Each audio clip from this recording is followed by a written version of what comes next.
Hello, everybody. It is great to be here one more time today. My name is Gary Fowler, and I am the CEO, president, and founder of GSD Get Shit Done Venture Studios. We're a premier AI and quantum venture studio located in Silicon Valley. Love artificial intelligence and quantum computing. I've been involved in 17 startups. I was on the original management team of Click Software, which was sold to Salesforce for 1.35 billion, and also Eva.ai. We believe that intellectual capacity is evenly spread around the world, but opportunities are not. And with that, I have an incredible guest today. Adnan Niazi is a PhD. He is a guru in terms of services companies, cybersecurity. He does a Life Alert startup and spinoff from Novus Altair, which he founded called Novus Guard. And we know that we need to make this world a better place and a safer place. So with that, I'd like to bring him on board. Adnan, how are you doing today? Yes, very well. Thanks a lot, Gary. Thanks for inviting. So I got a question for you. You got a really robust background. So you did your undergraduate degree in engineering. You went to King's College for your PhD, and then you did your Master of Science in Mechanical.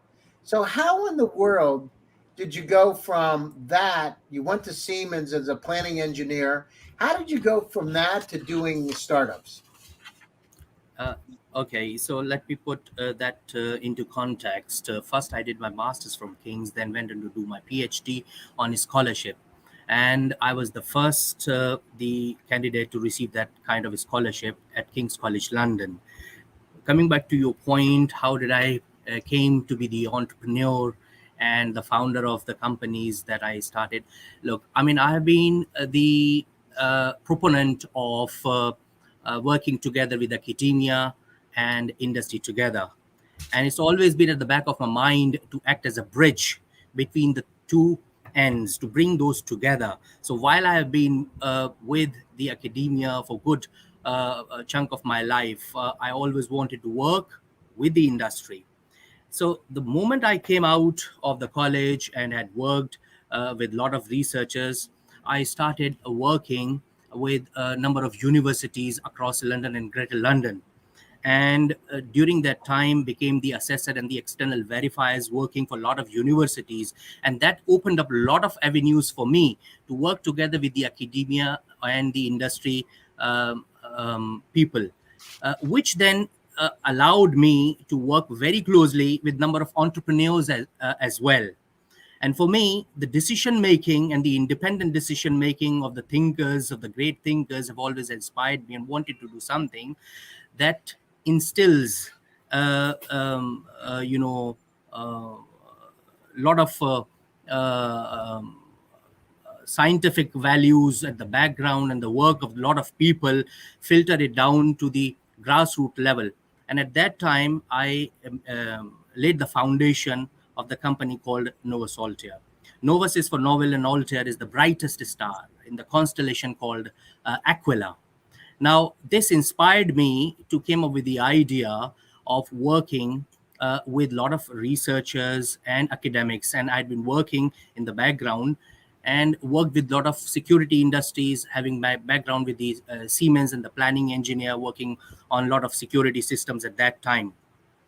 So I started this company in London, expanded with worked with a lot of companies and the clients in the area. But what was Got it. missing So was the Adnan, technology, Adnan, part. Adnan, I got a question for you. So the technology part, but I want to drop back for a second before we get down this a little bit further. Why did you go to China? You got a lot of experience in China. Why did you do that? Were you doing governmental roles? Are you looking in collaborative research, or what were you doing there exactly? Because you spent a lot of time at was this Tianjin and Tsinghua Tsinghua University. University. Yeah. So again, that is down to the need for bringing the academia and the industry together, and I'll be delivering lectures and seminars, and the need for bringing the two aspects together. So it's very important for the technology to be transferred to the actual application. It's all good having the theoretical knowledge, and with ourselves research academics, we are so good in going down to the bottom of everything, working on mathematical models. But unless you convert that into application, so the part that comes from China and that inspired me was to see how Chinese are able to very quickly transform the academic knowledge into practical aspects, and the last 10 years have been revolutionary in their life. So one part of my life was about learning from what's going on in China, that is allowing their researchers to incredibly at a very good pace churn that knowledge into practical solution and purpose, but also to share my experiences with them. And that's what brought me there. And I've been invited there to deliver lectures on these aspects. So how about this, Adnan? How different was it being in China? How different was it for you? Tell me about your life in China. Yeah, a number of things are different in a sense that the cultural impact on Chinese and the way they live their lives is ingrained in the way they want to get things done. 9 to 5 routine is all good, but when you are a researcher you lose that routine, and that's true with Chinese particularly. So when I visited these universities, it's quite ubiquitous, where the researchers are working late night in their laboratories, interacting with other groups of researchers, working on a lot of deadlines and making things happen. But interestingly, they are also working at the same time beyond those 9 to 5 routines with the industrialists as well. They are bringing those people. So the time utility is one thing, but also what they are doing, what they are able to do is to connect very rapidly with a number of good universities and academics all across the world. Uh, and the one good thing that the Chinese have managed to do in the last 20 years or so is to lift a large chunk of their population above the poverty line, which Hmm. means now they have a big class in their population, the young class, those between the age of 20 and 30, who are very interested in technology, the use of internet, IoT, AI, metaverse. Now, all of these might still be buzzwords in our part of the world. I'm not sure about So they're US, but moving I suppose forward. it's pretty much the same. So they've done a Yes. great job. But how was your life though? Tell me about your life, not just what was it like? What did you do for fun over there? Well, not, not much time was there for fun, but yes, it's good to enjoy the evenings there, go out, have some gets with the industry, going there, out there in restaurants, enjoy good meal. But finding meal of your taste is not always very So how was easy in that? China. Did you find some strange meals? Was it interesting? Did you see things that you're thinking, I don't know I what it is, or are you really risky and you would try it? I I actually was quite shocked to see some of the things there, really. So, a monkey head was out there on one of the restaurants over a boiling pot of water, monkey head. Are you serious? And yes, and then I saw um, um, snakes being offered, and well, by the way, snakes are very common. Reptiles, a lot of reptiles are common, but they have a lot of And crave for Adnan, good I have a vegetarian question meal for you. as well. Did you eat any of that stuff? There was this desire, but I was very reluctant to especially try a monkey head. I did try a lot of other things. Um, there were different kind of soups I tried. I tried um, different kinds of nuts, and Nuts are okay, but the thing with the monkey head, I don't know about you, no, but that no, thing no was like, way. My guests were keen and they did try, but I didn't try. ugh, They yeah. So that's they did amazing. try, and A lot of cultures have different tastes, that's for sure. Yeah. yes. Um, so yes, the life, the nightlife is also quite interesting there. It's buzzing. The cities are thronging with life. one city after another city. They've got metro, good developed communication system. And it's not just big cities we are talking about. It's every other city that it's springing up is buzzing with life.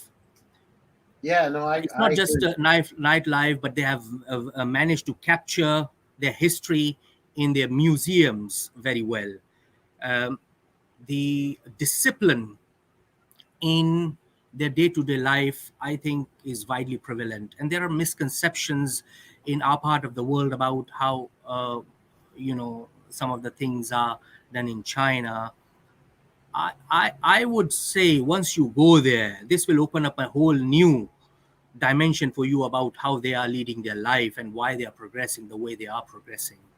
So we will need to go there and experience for ourselves, um, to appreciate the kind of progress they have made in the last 2 decades, particularly, but perhaps in last 7 or 10 years, more importantly. Interesting. Yeah, sorry about that. Somebody just tried to call me a WhatsApp. So you were there, and you were there for a number of years, right? So you spent time in 2017, 2018, and how did you get invited? How did they come up? Did somebody say one day, "Oh, I want to talk to you, Adnan. Come on over to China to speak"? Now, I've been working with number of research groups here in the UK, and now they've got good connectivity across various different parts of the world. So, particularly the King's College London, which is among top 10 or in the global rating in a number of departments. So we've been working with a number of groups in Chinese universities over there. My research got published, and I've already been delivering lectures in the local universities here. So some Chinese friends attending various different conferences picked up things, number of papers were discussed, we had good meetings, then things progressed from there. I was invited, um, first in 2017, and then this became the entry point, the gateway to a number of other universities there. And since then, I've been, you know, a frequent traveler to China, being invited almost on every single visit by one of their big institutes. Wow, that's amazing. And so you lived in California for some time too, correct? No, not yet. No. Well, we've Oh, been working on the startup in California. yeah, So I I've see. established a NovaGuard company. USA is an Yes, executive. absolutely. Yes. So we've just established the company over there, the spin-off Novus Guard from Novus Alter already. Uh, and if you allow me to give a little background about the link between the two also. So the Novus Sure. Alter organization, which we founded way back in 2010, and which aspires to go up and up, and is symbolized by its rising and shining star, which cuts through the symbolic two red lines, the challenges, which acts to lift its spirit and seeks to seek the newer heights with every new challenge that comes its way. And we got ISO 9001, 14001, 45001 more recently, um, and the other certifications.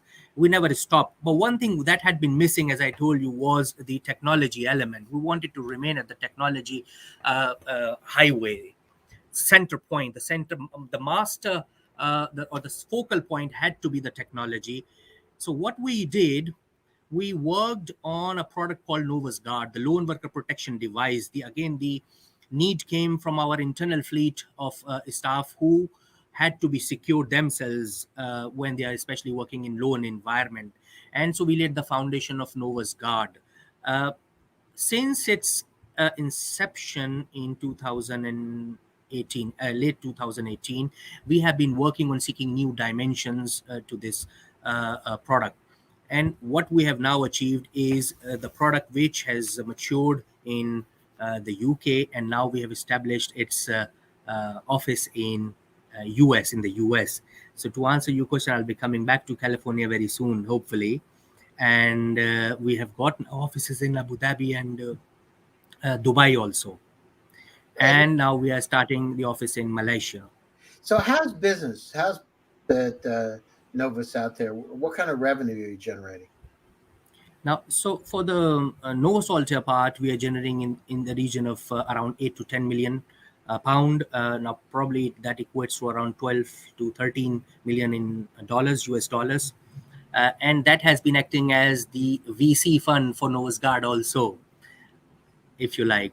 So we've been funding from our own resources this project Nova's Guard, and um, funding in the number of areas in terms of not just the loan worker side, but the IoT side and the AI side. And in the next couple of years or so, the next dimension would be robotics combined with metaverse. I got it. Robotics combined with metaverse. I love that. And now, what is Yes. the connection? So I know the metaverse and I know robotics, but what do you mean? Let's talk about it. Okay, so we have two main areas, to put simply for your viewers and listeners. When a lone worker is in distress, we would allow their devices, put simply their mobile phone devices, to raise the alert either actively or passively.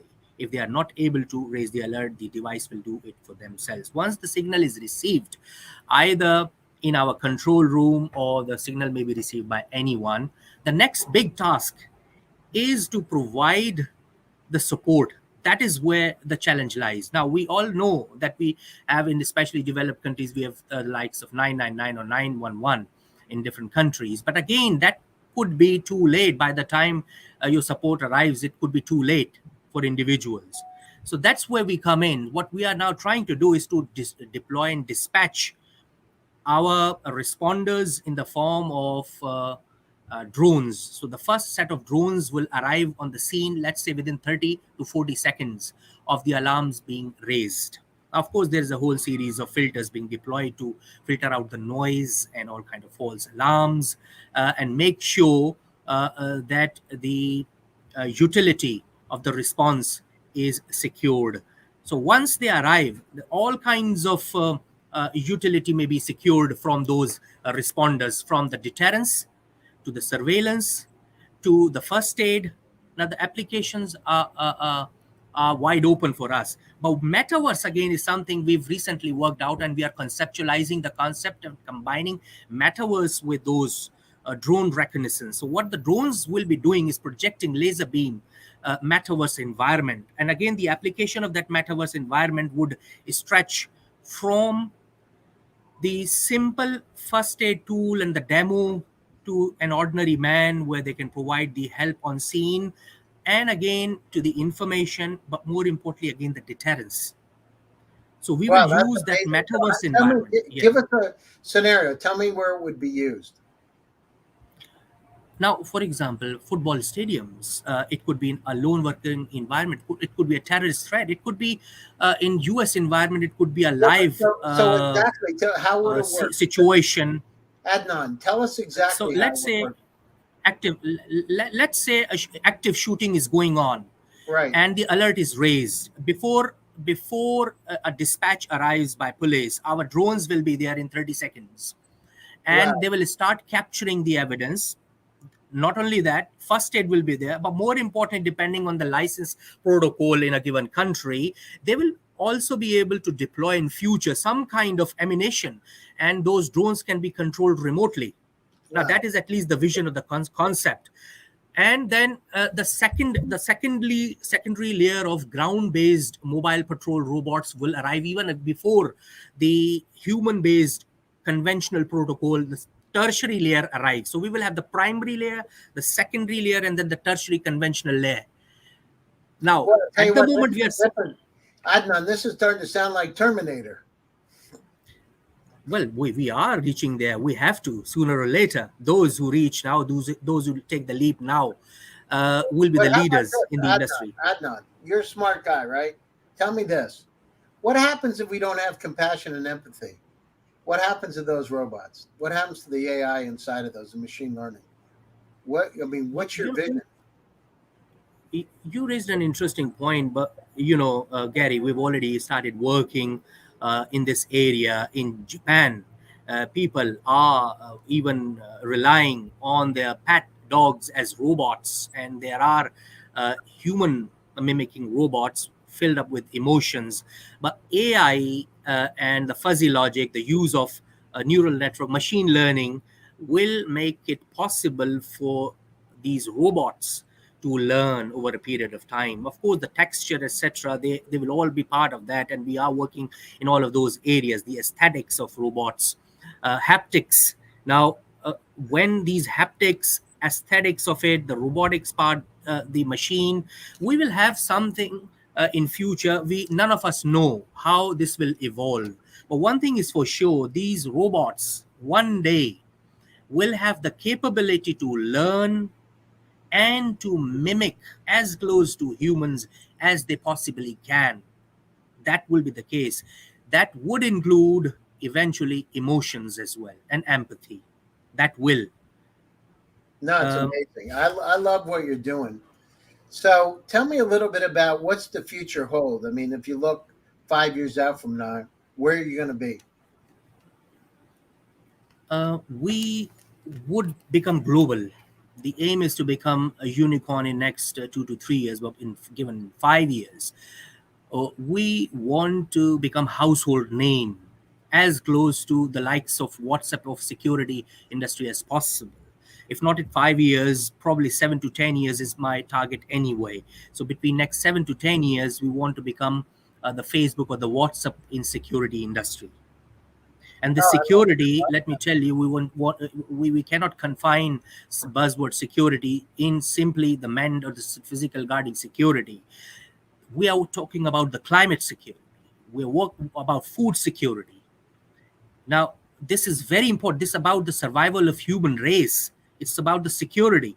But where we have to start from somewhere. Where we are starting is trying to understand the conventional security, work at the cutting edge of technology, and transform through the use of technology, working with the expert in the industry, and spread as far as we go. So we want to become global.